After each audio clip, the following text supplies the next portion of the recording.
says, "And do this, understanding the present time. The hour has come for you to wake from your slumber, because our salvation is nearer now than when we first believed. The night is nearly over. The day is almost here. So let us put aside the deeds of darkness and put on the armor of light. Let us behave decently, as in the daytime, not in orgies, drunkenness, not in sexual immorality, debauchery, not in dissension or jealousy. Rather, clothe yourselves with the Lord Jesus Christ, and do not think about how to gratify the desires of sinful nature."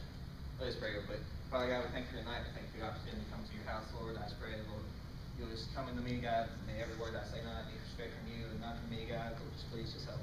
Just move in our lives tonight, Lord. Maybe we learn something from God, and maybe just exit and take it out in this world. Christ's name, amen.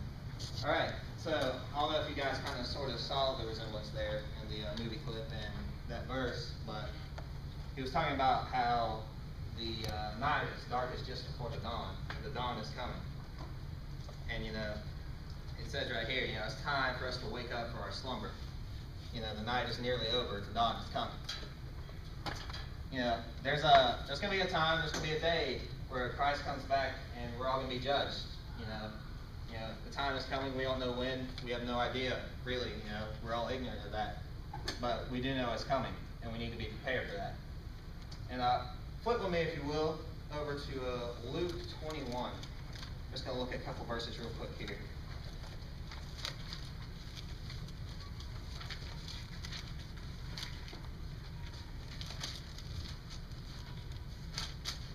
Luke 21:8 says, "He replied, 'Watch out that you are not deceived. For many will come in my name, claiming, I am he, and the time is near.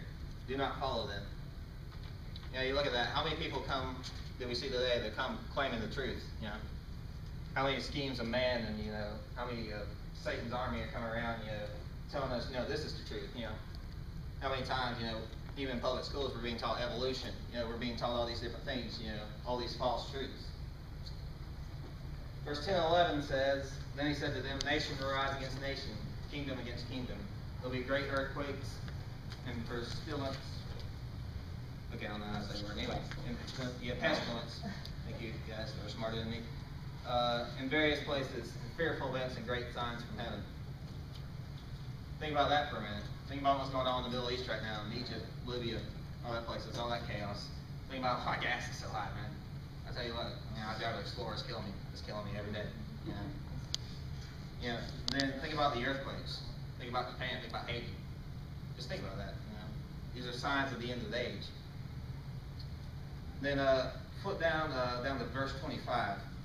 "There'll be signs in the sun, moon, and stars. On earth, nations will be in anguish and perplexity at the roaring and tossing of the sea." We just had a major tsunami in Japan, guys. A couple years ago, New Orleans was absolutely devastated by Hurricane Katrina. The signs are here. Tribulation's coming, but we just need to make sure in our hearts that we're prepared. So how can we be prepared? 2 Peter 3:14 says, "So then, dear friends, since you're looking forward to this, make every effort to become spotless and blameless and at peace with Him." Pretty simple here. You want to be ready for the tribulation. You want to be ready when God calls. Follow His word. It's pretty cut and dry. And then, we look back into the original verse that I had you guys. I know I got you flipping all over the place, but, I think it's fun. It just gives me time to think. You guys are, just tearing through the Bible real quick. But, think about, all these things they named off. Orgies, drunkenness, sexual immorality, debauchery, dissension, jealousy. Think about orgies. Orgies in the dictionary is wild, drunken, or sexually unrestrained festivity or revelry. Now, that's especially in the high school, the party scene's, pretty intense from time to time. So, that can be found, right outside our doors, drunkenness, obviously, intoxication, abuse of alcohol, sexual immorality, the evil ascribed to sexual acts that violate social conventions, debauchery, excessive indulgence in sensual behaviors, dissension, contention, or quarrel. Jealousy, feeling resentment against someone because of that person's rivalry, success, or advantages. We look at these things, and we're told here to flee from them. We're told, just have nothing to do with them. Just get them out of our lives. And we don't know when the day's coming, so we have to be prepared now. A lot of times, I think in life we like to procrastinate a little bit too much. I know I do. Yes. I'll tell you this, I don't know how many of you guys are in AP Lit or have to do this, but we have a summer reading project every summer, man. And I still remember my 11th grade year, and this might have been the first year they did it. It might have been the second, but we had to keep like a journal and a whole lot of stuff that I really didn't want to do. And it was due the third day of school.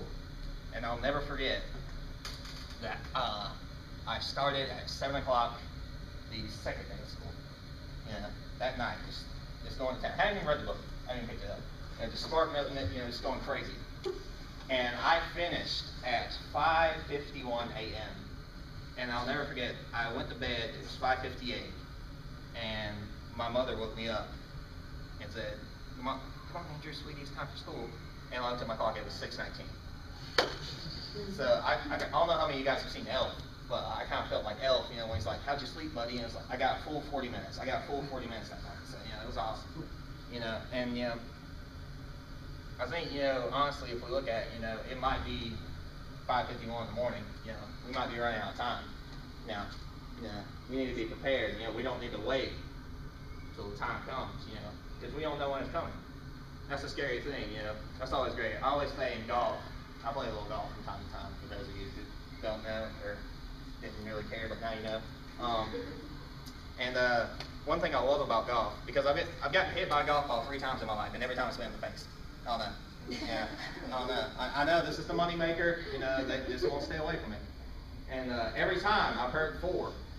But the great thing about 4 is you're gonna get hit. You just don't know, where it's coming from. 4, something's coming. You don't know. Nobody hollers out 4 over there. You need to run to the right. They just say 4. Hey, you're about to get hit in the face. So you're just crouching down, and then pow, golf ball hits you right. That's a true story, actually. Oh gosh. And in our spiritual lives, if you will, the golf ball's coming, and we really don't want to get hit in the head. Believe me, it hurts a lot. Like I cried. I'm not gonna lie. I was with a bunch of old men, and they were, probably thought a lot less of me because they're all tough, like retired Navies, just out there, hit the golf ball. I'm out there crying. But we don't need to get hit in the head by a golf ball in our spiritual life. And I heard this story, and there's an old captain, real old captain. I'm talking like been doing this sailing ships since he was walking. Just up there at 13 years old, just steering it, right? And he kept going, and he had a great career, did all this great stuff.